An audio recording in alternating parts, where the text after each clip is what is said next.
Yeah, Byron will notice Joseph pull up, and he'll wave to him, and he's going to walk. Byron will walk over here to so he doesn't have to yell to everyone. And I'll say, well, are a few ways I can handle this. I could just ask someone coming in the building, see if I can charm them into telling me who lives where. Maybe they'll know. Um, we could try to find another way into the building, and maybe there's a directory once you get in. Did Byron see like a doorman or anything in the building when he was up checking the boxes? No doorman, no. Doors are made out of glass with metal frames. They certainly were locked when Byron put his hand to try it, but there didn't appear to be a doorman on the inside. Then again, it's like 1 in the morning right now. Right. Um, I mean, the other method, although it is the middle of the night, so it would be a little suspicious, is we can just start pressing buzzers and see if someone lets us in or answers, and we can ask them who it is. But that's a little messy. To say the least.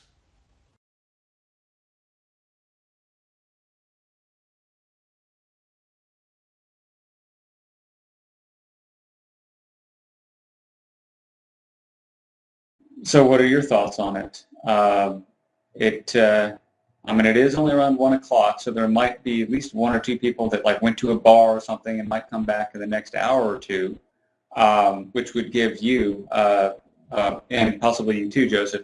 Uh, you could surveil the surroundings and look around, and maybe something will occur to you other than that. And I can just loiter around the door and try to think up a story about having a friend that lives there or being locked out or something like that, and try to get someone to let me and or Marcus up in there. That said, even if we are in there, how are we going to find out where he lives? Yeah. At this rate, Joseph, do you have a computer? On me? No. At your church. Oh, yeah. How would you have a computer on you? I don't know. That's why I was asking. Yeah, you used the one at my church, I believe. Alright, well, let's just try and look up his mailing address online. That Shouldn't be too hard. That'll have to include a apartment number. Exactly. And if that fails, we do have still have a contact in the police department, Ken, what's his name, I think, and Ken he might Reese. know the address as well. Sure. That's always something to fall back on. But I definitely agree with trying the computer approach first. The fewer people we have to get involved in this, the better.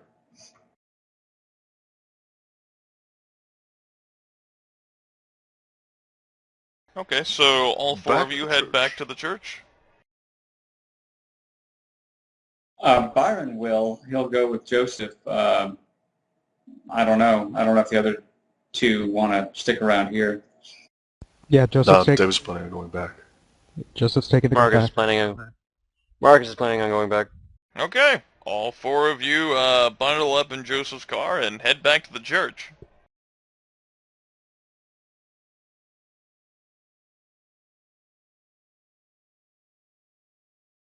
Once there, the most adept of you can, while consulting the computer, make an intelligence plus computers roll at difficulty 5.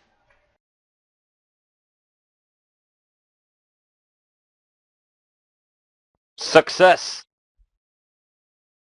Okay, Marcus, I said the most intelligent of you, so Marcus has decided to commandeer the computer and take a look at it himself. Marcus is like, give me this computer! Fair enough. Yep. You got results. Marcus has determined that the listed address for a mailing thing, like where to contact, says Sunset Apartments, downtown Flushing, Queens. Lists the location it is on the street. Does not give an apartment number. Apparently he values his privacy.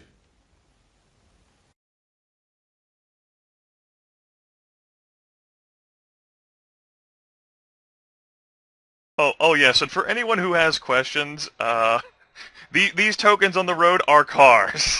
Really, when I had to pull out a token for a car, like 14 sessions, not 14, yeah, something like 14, 15 sessions ago, I ended up pulling out one of these that I used for a Dark Heresy game. It's nothing important. You're fine.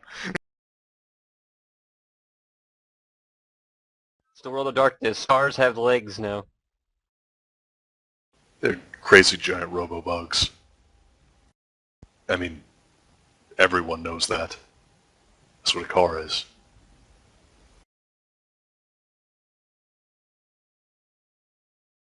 Fact. So what site were you looking up this address at, just out of curiosity? I mean, does the post office only have that address, or is that just his listed address? I mean, the post office wouldn't have a mailing address tied to a person's name. It would be, like, on some sort of police, contact us on the jig. But Yeah, that's apparently true. he values his privacy and doesn't want his apartment number shared. Yeah, so it looks like the best way is probably through our contacts. It looks like it's going to be hard just actually looking it up. Yup. Yeah, we can just say that we want to mail him a package, maybe condolences for Vargas's death or something silly like that. Or no. In this case, omission is the much better method of deception. Just don't give a reason. It's Fair enough. suspicious as hell to say that you want to mail him a package about Vargas.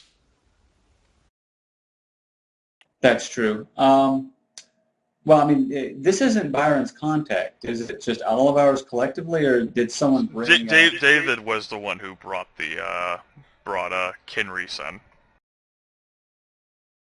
Well, I That mean, says you're- it is for the entire coterie. It's a shared... And no one has talked to him since January. Pretty much. I mean, if Green is the one he knows, I think David should make the call anyway. So,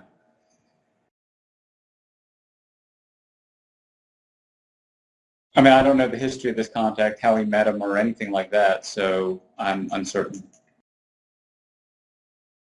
You're not the only one. Yeah, I don't think that I ever figured it out exactly either. Then the storyteller doesn't know.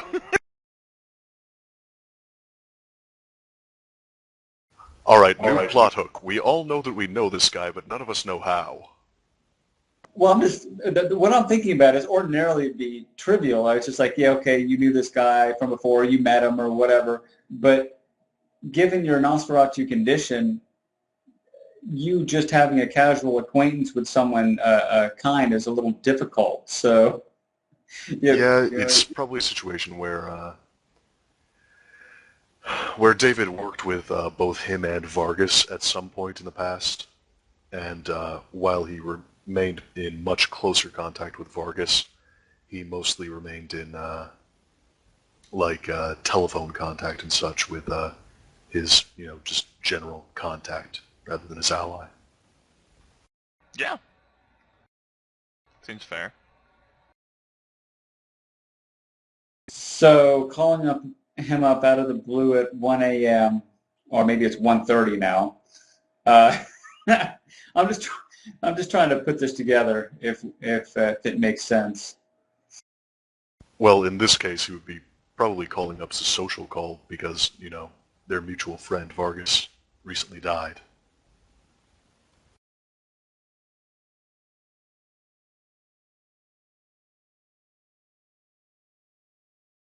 At 1:30 in the morning. I don't know about you, but even if friends call me up at 1:30 in the morning and I ignore it 90% of the time.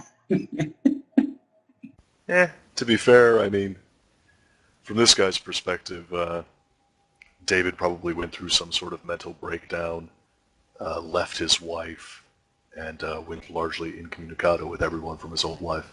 So, David's kind of a weird dude anyway. There you go. Well, up to you. Byron will he's dropped it in your lap. Do with it what you want. It's your contact. You know him better. Right. Well, David will pull out his phone and call up his contact, and if it goes to the answering machine, he'll, kind of explain what he wants. Third ring, and then there's a hard click as the phone picks up, and David can hear the sound of what sounds like a heater on the other end. Reese. Yeah, it's Green. Green. What the hell, man? I haven't heard from you in months. Yeah, I've mostly been chatting with Vargas for the past couple of months. Yeah, they released his body. Did you hear? He's gonna be buried on Sunday. You coming to that? I'm definitely going to pay my respects. I don't know if I'll go to the actual service. I see. Always a strange one, Green.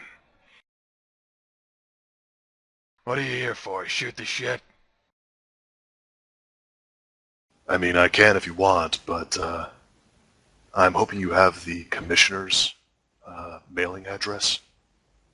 I want to get in contact with him now that Vargas is gone. Gresman? That hard ass? Why the fuck would anyone want to contact him?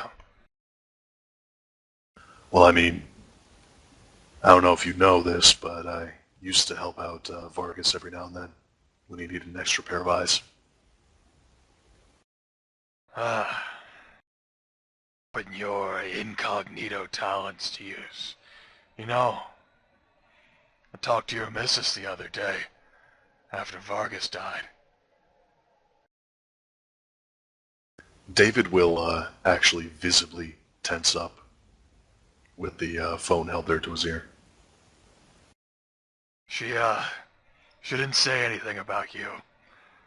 Not anymore, anyway. It's not important. There's a rifling of papers. I think he lives in some sort of upper-class joint down in Flushing. Sunrise, Sunshoot, Sunset. Sunset Apartments, that sounds right. Alright, got a room number? No, I've never had cause to mail them myself. I can check the records. It'll take me some time. I don't have them right here in my house. Oh, that's fine. There's no huge rush. All right, then. It shouldn't take too long. I'll call you back tomorrow. What time? Oh, anytime in the evening works for me. I don't really have any free time during the day. Maybe 10, 11 at night. I see. All right, then, Green. Have a good night. And he hangs up.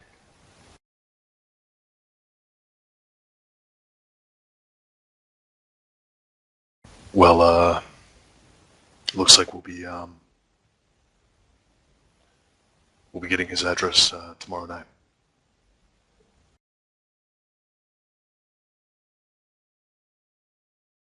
Well, better late than never, I guess. I think I need to go do some things now. Yeah.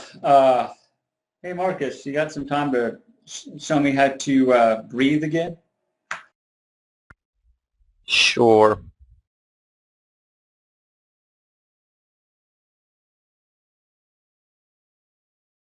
So yeah, Teaching a vampire to breathe. One of your many talents. Yeah, so I guess Marcus will teach a little more aspects, and then Byron will head back to Astoria with maybe time enough to hunt once, I guess. I don't know.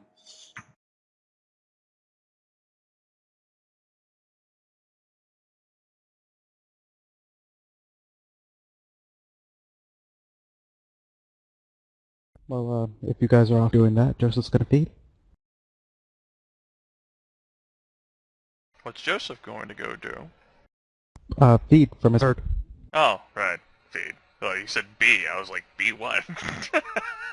All you can be? Well, that too. Yeah, I heard P, and I was just still trying to figure out what the fuck. He's an Alcavian, remember? Alright, so Marcus and Byron are gonna go do their own thing away from Sunset Apartments, I assume. Joseph's gonna leave Sunset Apartments to go feed, and, what's David gonna do? Well, at this point, it's been... I mean, between the torpor and how busy he's been, probably a couple of months since the last time he checked in on his family. So, he's gonna go be a creepy-ass stalker. That is certainly something David Green can do well. Ass stalker? Yeah, no, you emphasized the right word there. Good job. Alright, Marcus and Byron do their whole tutelage thing. Joseph, you can go ahead and make, I suppose if you're going to feed twice, make 2 willpower rolls a difficulty 6 for me. That's a success. And that one's also a winner. Yay!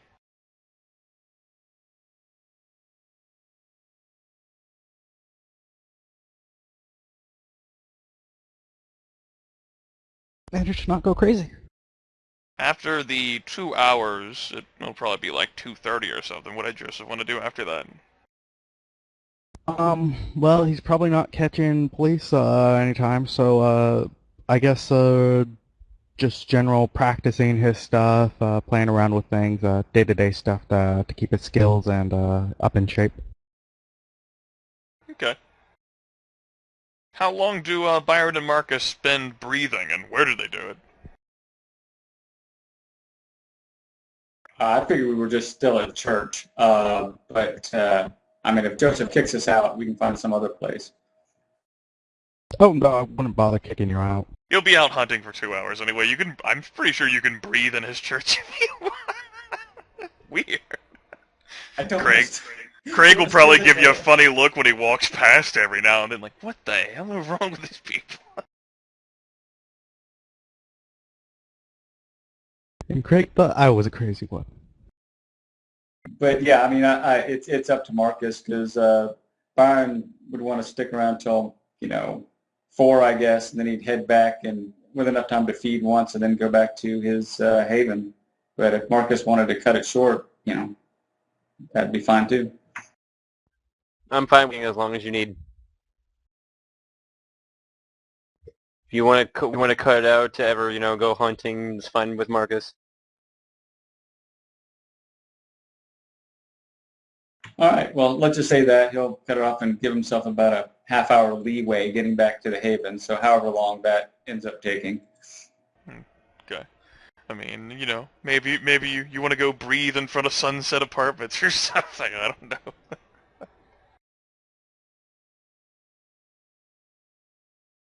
That's for tomorrow night. Oh, okay. I mean, you guys are welcome to do whatever you want. I gave you the sandbox. If you want to breathe in the sandbox, I don't have a problem.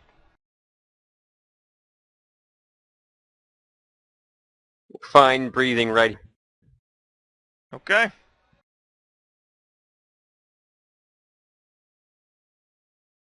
I suppose that takes care.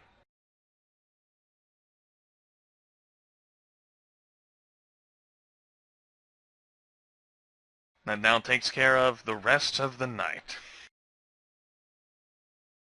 So, all of you return to your havens. Go on with you.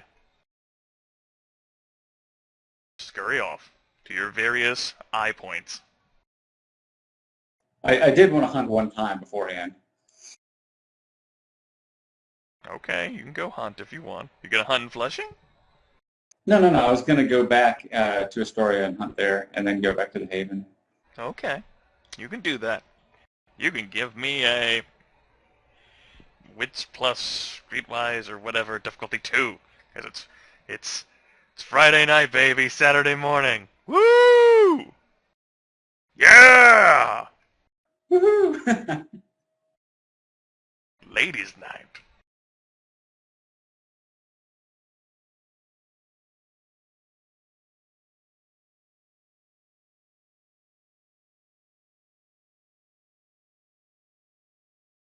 There you go, and you all nestle up and nod off in your respective havens. Marcus, just asking, did you want to hunt too? Because you had time as well. I'm fine on Blood Rail. That's right. And David manages to find his family. They haven't been molested or harmed in any way, sleeping soundly, as human beings tend to fucking do this early in the morning. And let's see. He died roughly 16 years ago at this point. Yeah, 1982, I'm pretty sure that's when you had the death listed. So yeah, he's in high school at this point. Yep, son's in high school. And the wife has definitely, she hasn't remarried. She's definitely got some more wrinkles on her. She carries the weight of her husband leaving, and perhaps maybe she had remarried in the past, but she wasn't able to find someone again.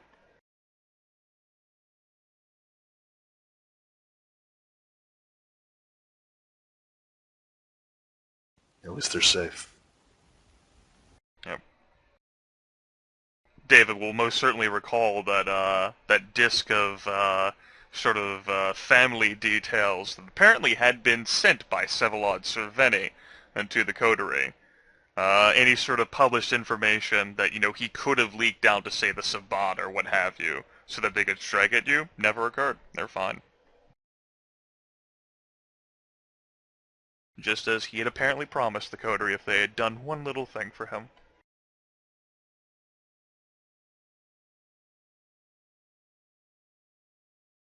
Well, that makes David feel a little bit better.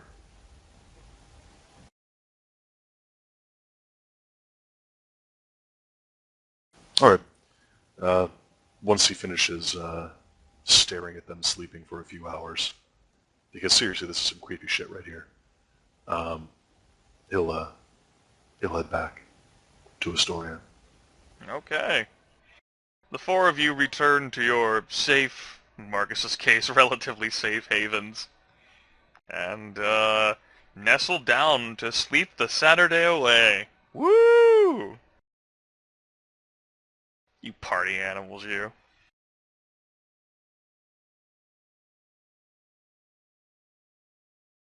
And, as it turns out, your Saturdays aren't horribly interrupted, with the exception of Marcus.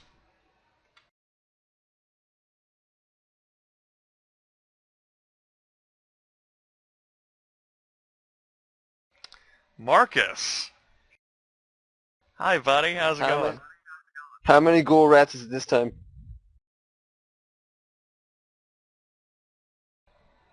Marcus finds himself awoken every single hour, pretty much on the hour, from dawn until dusk. And every time he's awoken, because he's a light sleeper, and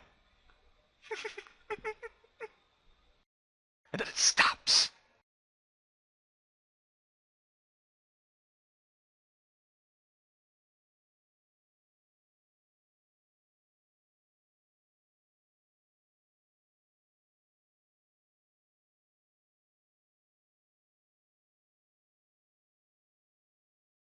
Motherfucker.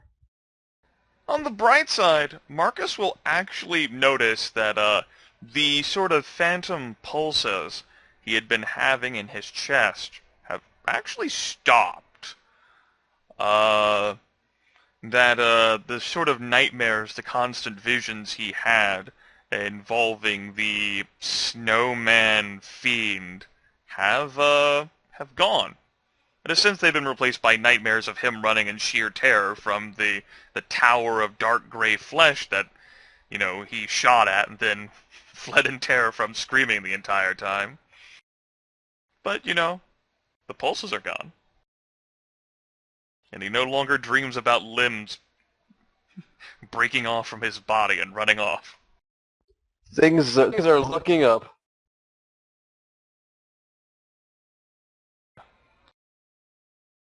All of you end up awakening losing a point of blood as you do so. Except for David, who finds himself still at 9, and another point of aggravated damage healed, as the leg has closed itself up even more during the day, and now only superficially hurts.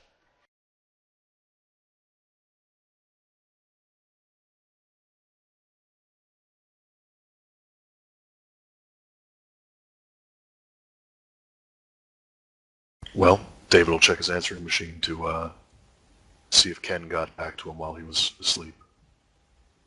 As it turns out, he did. I want you to David, just roll a 1d10 for me. Just straight up 1d10. David ends up checking the message. It begins with some loud coughing. Last time you remember seeing Ken Reese, and from what little you might talk about him with Vargas, Reese had always been a heavy smoker, along with the alcohol. He's still a recovering alcoholic, you imagine, after all this time. The stress of the job, especially in such a gritty city where it seems like crime definitely never sleeps, so neither can the cops. It can definitely take its toll on a serviceman. Yeah, he begins with his growly voice. Green, so I did some looking into the records myself. It, seems as if you know as much as I do. The commissioner lives in Sunset Apartments. No listed apartment number. But, you know, fucking thing's only 9 stories tall. Only got 4 rooms on each floor. Not that fucking many. Maybe you just press all the damn buttons, you'll find it. Anyway, good to hear from you. Shame we won't be seeing you at the service tomorrow. And he hangs up, ending the voicemail.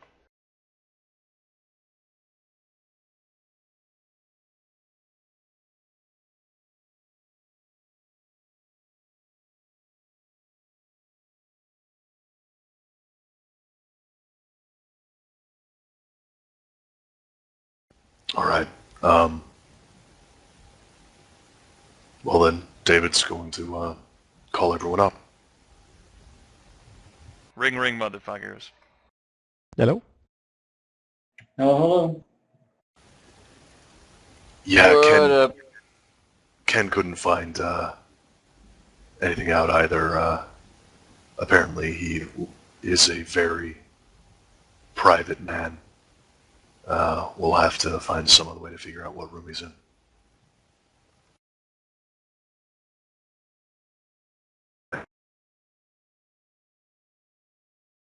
Did you see a no soliciting sign?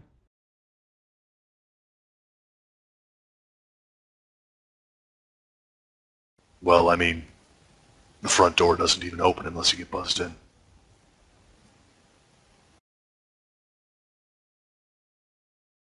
You could break it. No, I was just thinking something, but yeah, you're right. Unless there's some way to get the front door, that idea won't work. Well, I mean, the obvious method is this is Saturday night, and if we get over there early enough, chances are someone will be coming in or coming out, and we have 2 people that might be able to follow along behind, maybe. And if not go in, at least catch the door with something to keep it from closing all the way. I mean, we've got more than 2. All that you have to do, Byron, is dominate someone and have them invite you in. That's true too. We don't need to be even stealthy about it. David, there is a buzz from your cell phone. Checking the display, it looks as if Ken Reese is calling you again. Here, I've got another call. I gotta take this. Click.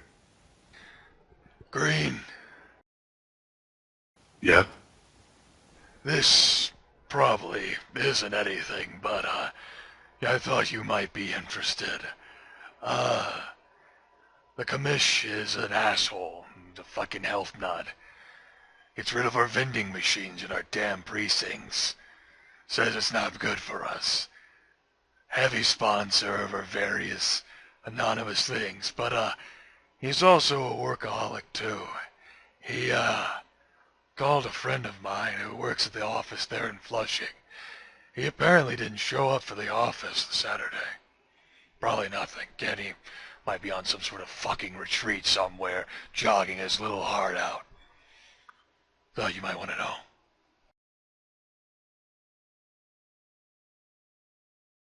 Thanks, I don't know if that helps, but I appreciate it. Yep. Bye now. And he hangs up.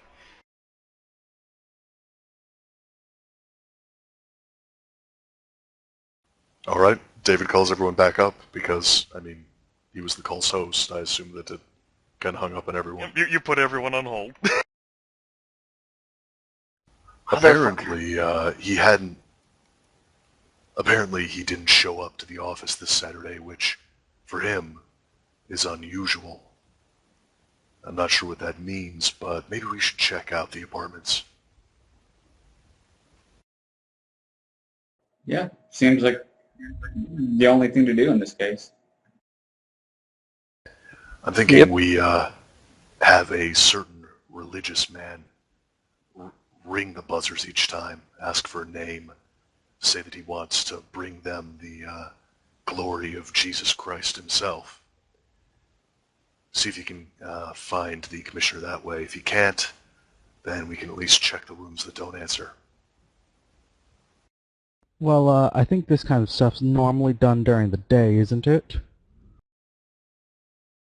Generally about It's New 9 York. o'clock in the morning. Who gives a shit? Yeah, I mean, I could go ahead and do that, but there are 2 other priests here that would be more than willing. All right, if you think that's a better idea, go for it. I think we're more likely to get a response than that ass crack of the middle of the night. That's fair, but I kind of don't expect him to be in his apartment during the day. Well, early morning, before everyone gets to work. Well, I mean, I'm tomorrow actually- is Sunday too, and that's kind of the perfect day to do that.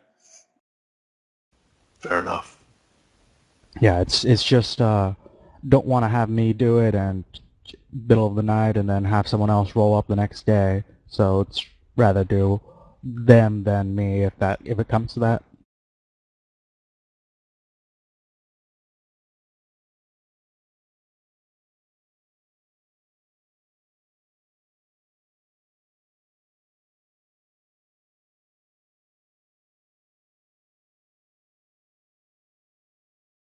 Yeah, and if you like, I can also go down there tonight and see if I can just find random people and see, do we know what he looks like at all? I mean, he's fit, right? Maybe I can give them a description and maybe they know where the guy lives in there.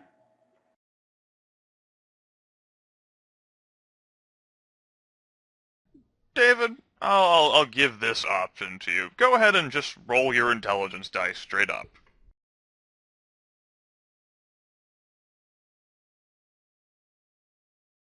Thinking about to what you know of the guy.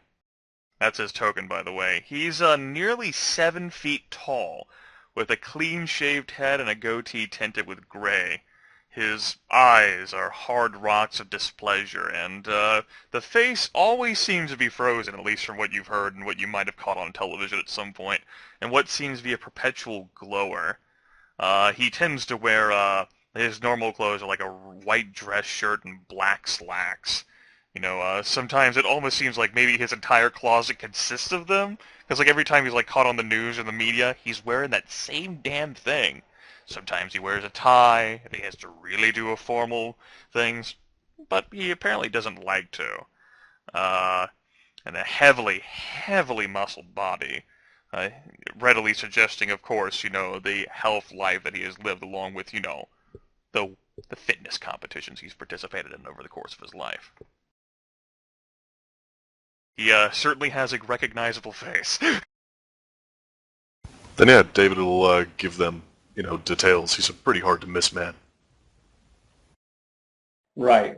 7 feet tall and mean looking and fit. I think someone may have noticed him. Unless anyone objects, I will just head on over there and see if I can find someone to chat up, going in or out. I don't have a problem with that.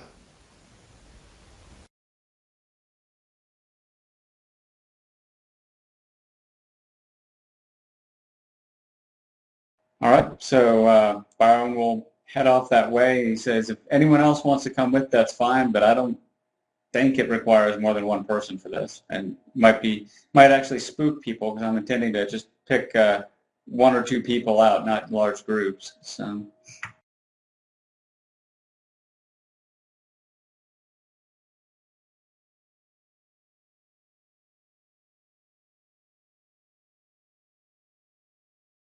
No, I mean, I trust you to do it, Byron. All right. Well then, Byron's heading off. Byron will finish reloading his 2 clips, which is what he was doing when you called, and he's going to leave his Glock behind. He's not taking it with him for this, and he is going to head on over to Flushing. Okay.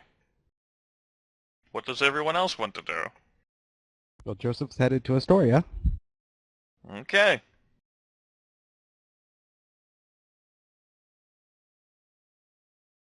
I think David will go out feeding for now. Okay. Marcus? I don't know what to do. I'm sorry. For some odd reason, my arm is sore right now, and that's kind of bothering me. Okay. So I just Marcus sort of just hangs out for a while now, I guess, while I deal with this, I guess. Alright. No worries. Okay. Per the laws of everything. Fun fact, you know what is apparently a quick and all-natural cure for arm pains? Morphine. Yes, that is true. Enough arsenic will also get rid of the pain. Really quickly, too. Like, it's extremely fast-acting.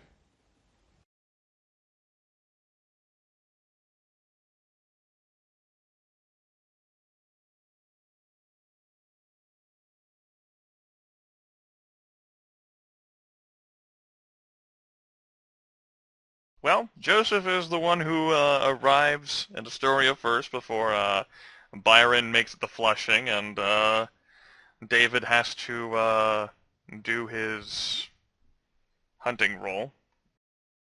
Same situation, spend your 2 points of blood and walk in. It seems like the police precinct is quieter this Saturday night.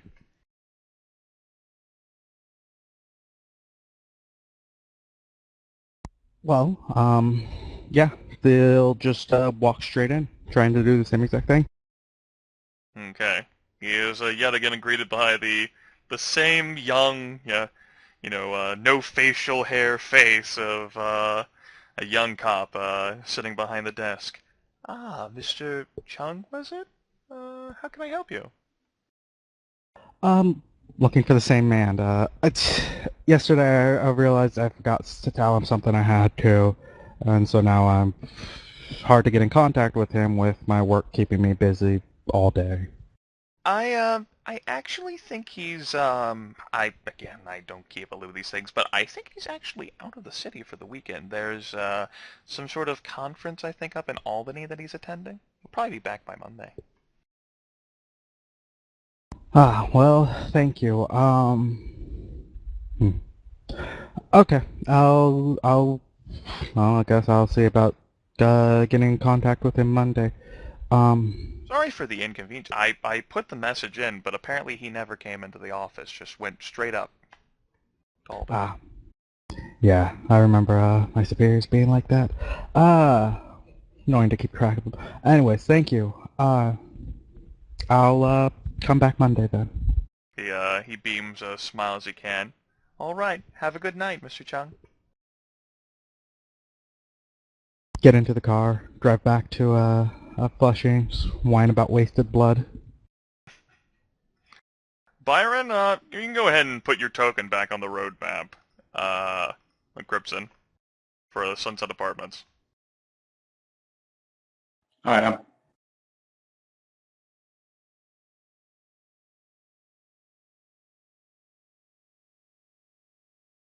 Obviously, the cars have changed positions. There are different vehicles that have come in and out, over the passage of, it being a night and everything. So, what's Byron hoping to do here? Well, he's going to wait over here-ish, over to the side, and see if he can catch like one or two people either going in or coming out of the place. And he's going to try to he'll try to blush up and catch them at the foot of the stairs, no matter which way they're going. I guess if they're going in, he doesn't know that yet, but he'll try to catch them. Okay. And then he will try to immediately all of them, and I'll just make up a story on the spot about why he wants the apartment number. All right. Is Byron attempting to hide in the trees or, behind a car? Be creepy in any way? No, I mean, he's obviously, I mean, he's going to be waiting there. He's just trying not to wait directly in front of the door, but he is, kind of loitering, and he might lean up against a car or something like that and just try to look like he might be waiting for someone or something like that. Okay. Say about 7-8 minutes go past. And Byron's just sort of lurking out here, after midnight. It's now Sunday morning. Ooh, really Sunday morning. After midnight. No traffic seems to be coming to or outside of the Sunset Apartments, but looking off in the distance, this is a well-lit area, and it's difficult to see around the trees. And certainly through the little trees, though, you should be able to see a character north of here, right? Through the vision, a slight token edge. I just saw something blink over to the right side of the screen. Is that where it is? You see my arrow? Yes, I do. It should be. There's actually a figure standing one square above that. I'll be right back. Don't move all the way up there. Okay. No, I was just going to go look at it. I can't see it, so... Okay. I actually don't see anything on the map right now. That's because you're not on the map. Oh. Yeah, well, no. then.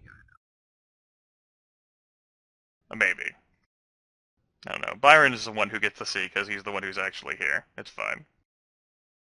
So, it's go ahead and give me a perception plus alertness at difficulty 7, Byron. Please. Yeah, no problem. I'm just double checking that I have 3 perception. I think that's what it is. Okay. Yeah. Nope. Looks like Okay. I failed. You don't hear anything over the loud sounds of the city, but glancing over towards in this direction, you do end up seeing a large character who, by all intents and purposes, is the description of the commissioner himself. He is talking with someone who apparently is been walking beside him, and your line of vision is blocked in that regard as to who it could be. But whoever it is definitely shorter, because the commissioner is directing his head downward. And to this direction. Well, that's not saying much. He's 7 feet tall. I know, right? I mean, Byron is 10 inches shorter than him, or whatever. What does Byron want to do?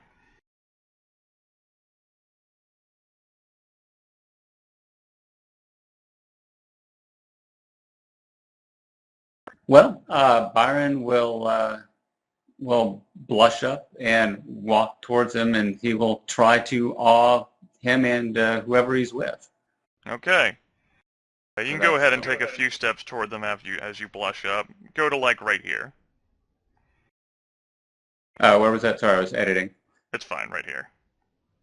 You can walk in the staircase, too. It's fine. Because the moment you walk to there, these two proceed to finish walking the rest of the way, and the second character comes into view. Oh, for F's sake.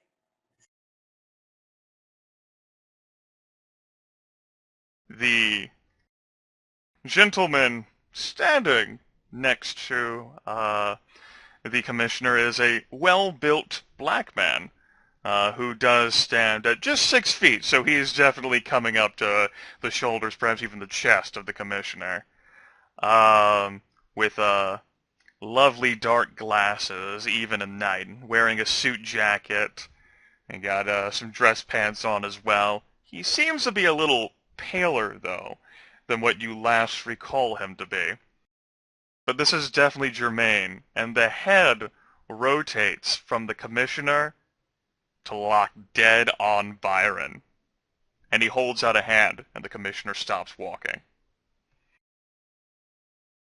Well, Byron will not try to awe, but he will definitely continue walking, and he'll put on his best smile and say, "Ah, Germain, been a while. How are you holding up?" Byron.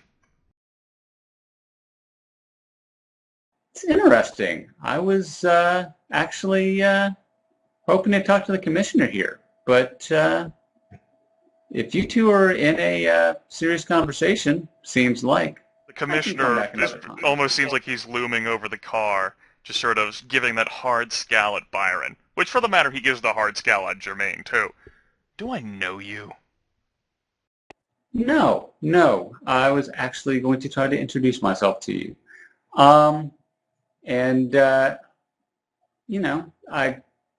You do not have an address listed, so not a mailing address, so I couldn't mail you anything. So I figured the best way to contact you was in person. You have a problem with the law. You contact the police. There's a reason why my address is not listed, punk.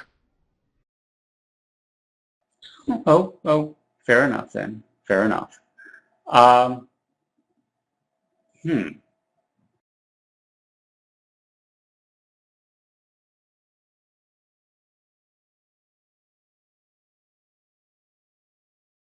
Sorry, I'm thinking now.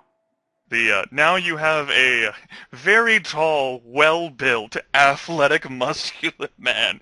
Just now has finished closing the distance and now just glowers looming over Byron. Assessing him, taking a look at him, he is definitely got the general description. He has a white dress shirt. He has a suit jacket on as well, along with black slacks. Closer, there are definitely outlines beneath it that would suggest that he is carrying firearms, which, he's a fucking commissioner. Right. Something else to keep in mind with all this. Despite him being a powerful giant of a man, you don't become a commissioner without a shrewd political mind. Right. Well, I mean, just to tell you, I mean, Byron is actually not that threatened at the moment. Right, Maybe he should be. You could break the commissioner in half. It's Germain that's there, and it's the curious side of him, and yeah, Byron would more than happily just awe. And when I first saw him, I was just going to go awe and have him and basically go back to his apartment and then call everyone. But Germain kind of screws that all up. Well, as Byron is standing there in indecision, the commissioner will actually walk past you, along with Germain. I was about to say, well, sorry for your time then. I will try to find a better way to get in contact with you. And Byron will GTFO. Yep. And Commissioner and Germain.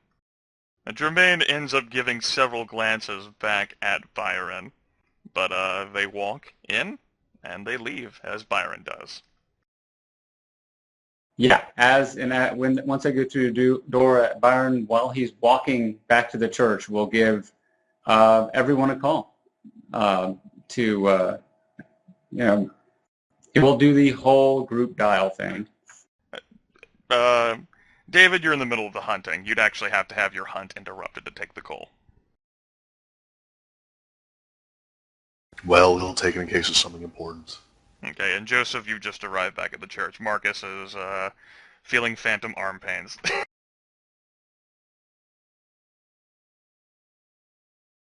Right.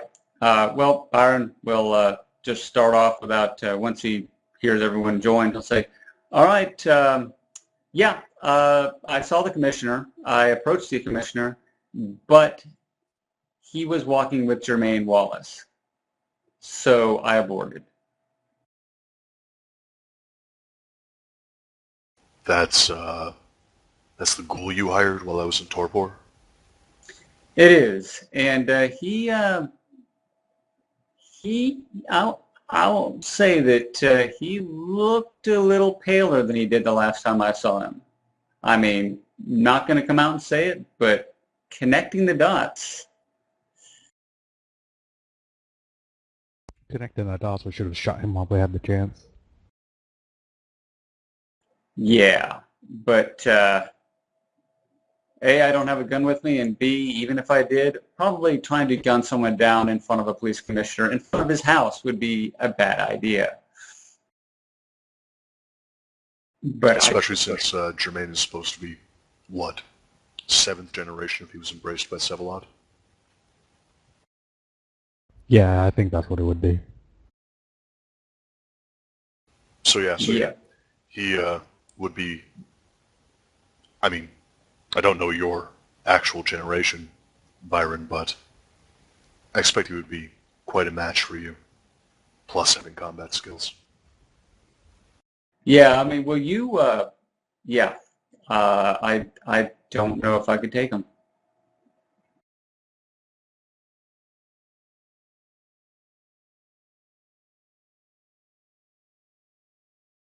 Which for David would pretty much narrow him down to 8th generation, since I was able to command David like the 2nd or 3rd session, but I've just kind of admitted I probably couldn't do it to this guy.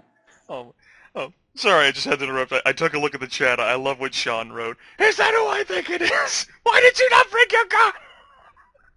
Yeah, I saw you flash open for just a second, and my mouse was hovering right over it, so I saw the thing pop up right in the corner, and I just, when you re-hit it, it was just sitting there, his face.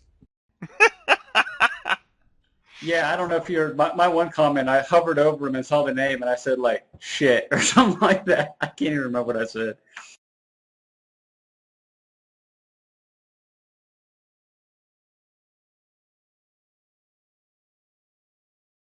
Well, we're going to have to reassess this, and I'm not going to be able to approach the commissioner again probably because by the time I got close enough, they had both seen me. So, yeah, it's going to have to be someone else that makes the approach on him probably, unless it's we sneak up on him in his house, which may or may not be a good idea at this point. Well, if Jermaine's talking to him, then we want to do it as soon as possible. Unless he's already been courted by Jermaine. That was my thought. Yeah. He might already be someone's ghoul. So, do we keep going after him, or what?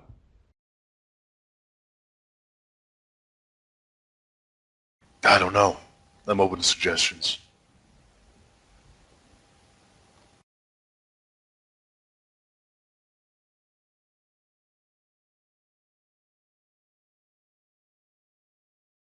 Well, whether or not Jermaine is a kindred or kind at this point, he was formidable to begin with, and so if he's involved, it's going to be a challenge either way. If we assume the worst, we're talking about a fairly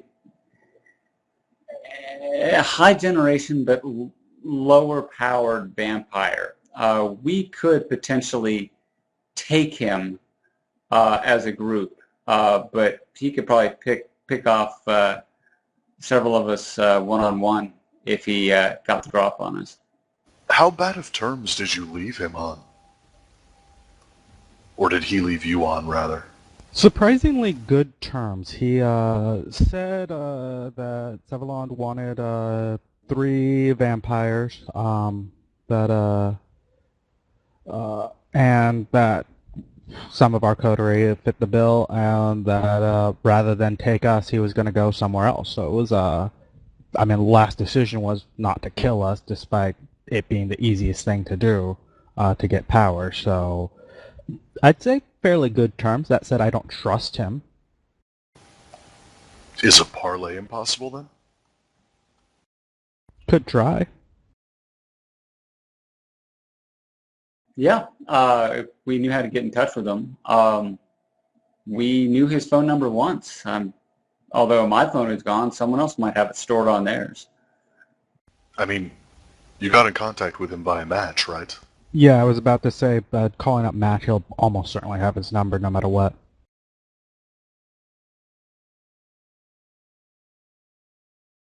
Pretty sure. I mean, I don't know him. I'm basically going with your guys' advice on this.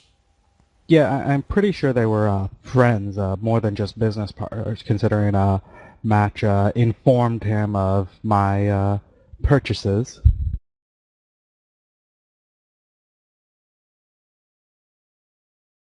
And this is entirely out of character, and maybe there are Skype things going back and forth, but I wonder how David is reacting to at least Sevlod's ghoul, if not child, showing up, because he's got that compulsion to find him, right? So that should be interesting. But yeah, I think a parlay we could set up. I don't think it should be that hard as long as, I mean, if we can contact him, he might be amenable to meeting with us. I mean, he didn't kill you right there on the street. I don't know. No, I don't know that he was that happy to see me, though. But then again, meeting a random kindred out in the open like that probably isn't thrilling for anybody. Strange that one of the people we have the least problems with is a child of a Nzmitsi. At least connected. We know it's connected with him, but should be interesting. He actually might be able to tell us whether or not. I mean, it'd be interesting to hear his take on it anyway, on Sevlod dying. Yeah, I'm still not putting money on Sevlod being dead. Don't give a fuck what the warlocks say.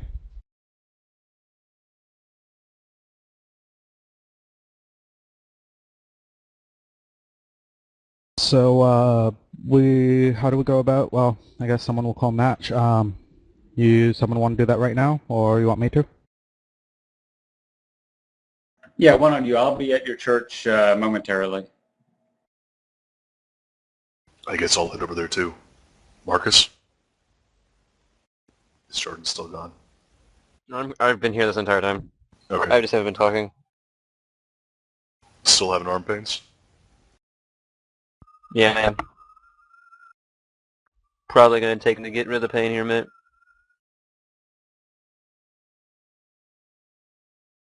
Don't worry about me though, go ahead.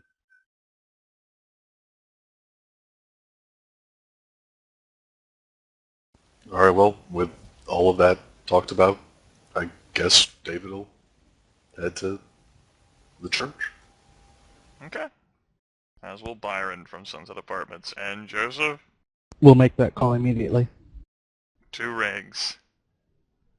Joseph! Those explosives been working for you, brother? I haven't had call to need them, actually. Good. Yeah, They know that what is you very good. got. Yeah, that said, something semi-related to that, you wouldn't happen to have Jermaine's number now, would you? Pause. Jermaine! Last I remember, you cats did not end your camaraderie on a good note. I received bad reviews from his performance, particularly from Byron. Now why would you want to be in contact with him? Do you want the full story or the cliff notes? That said, it's a very long full story, so the cliff notes will probably be very thick in and of themselves. Well, given how Jermaine is my friend, I would imagine you can give me whatever you think will make me help you. We're operating some things in Flushing, and Byron apparently ran into him, and the same mortal just trying to both court him for ghouldom, and like to get in contact with him because we don't want to step on each other's toes. Don't know 100% who he's working for, but don't want to be pissing off his whoever he's trying to work for or trying to get vampire done from or whatever. Byron mentioned that he looked paler than usual. Nah, I don't know about that. If he's already turned and looking for something himself or what. Why didn't Byron ask him at the time whenever they saw each other? I actually am glad he didn't because, well, you know Byron and where he likes to place his foot. That said, I don't know for sure why he didn't, but him keeping his foot on the ground rather than in his mouth is, I think, a good enough reason for him not to have. As far as I know, Jermaine is a self-made man now, particularly after the death of his domitor, the one who helped him to achieve his goals. As such, he is currently doing something involving mercenaries and Staten Island. He doesn't tell me everything. I cannot get you in contact with him, but I do know that he is quite his own boss right now, and I think he's loving it. Sure he is. Well, that's unfortunate. Anything that might help me get in contact with him? I'm just looking to call him up. I just want to know who's operating out of Flushing so that we can set things up so I'm not stepping on toes and we're not fighting. We can work together. Well, if he's interested in this gentleman here that you are seeking to ghoul for your purposes, then the best way to probably get in contact with Jermaine, who might be interested in this individual, would be through this individual. If there actually is an interest involved, then Jermaine would probably care about him. Yeah, I was thinking that. Was hoping to get in contact with him before having to deal with that, so we could sort everything out ahead of time. So there'd be no hard feelings. But yeah, I guess I guess you're right. That's probably the best way to go about it. Well, thank you. I got what you need. Click. And Joseph will hang up and say, "Well, I'm now willing to put money that he's an Malkavian too." He's got what you need. Eat. He might just be a Toreador with a very eccentric personality. Could be a Bruja fighting the man by being a mercenary.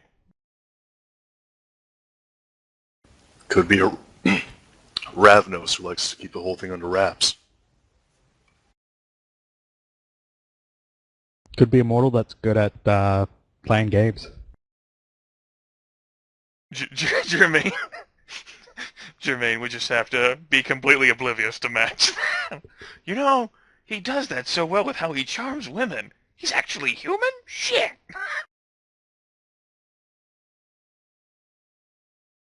I want to know where he has that fountain of youth, because apparently he's been living for over 100 years in this town. Human ghoul, whatever, same thing. Who's match surfing? That's the real question of the campaign. Well, I mean, that's the answer to the question of who the prince is. Whoever the fuck Match is serving. There we go. And the answer to that is Match. I can see it now. He ascends the Madison Square Garden, empties his pockets, throws out guns everywhere. Because Match has what we need. A prince. BAM! drop the mic, walk out.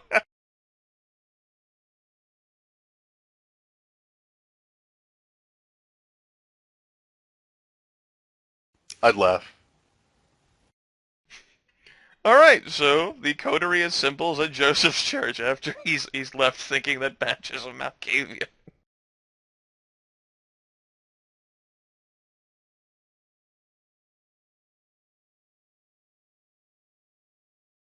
You can go and drag your tokens over. We don't have to play with the Flushing's Church map right now. It's okay. We can just stare at the tokens on this map.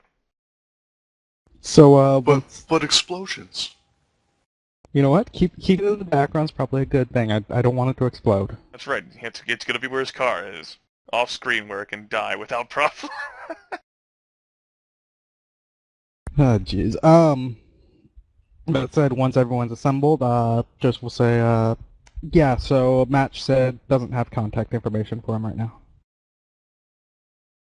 He said something about him doing mercenary work in, Staten, but, well, you know how much I believe that. So, wait. You're saying that he is a former ghoul mercenary who's turned anarch Sinitsi? He said mercenary work. It's my understanding a ghoul on his own's just gonna have to do whatever, so political affiliations are no matter there. I doubt he's anarch. It's, well, what's germane, it was always about one thing. What power can he get from it?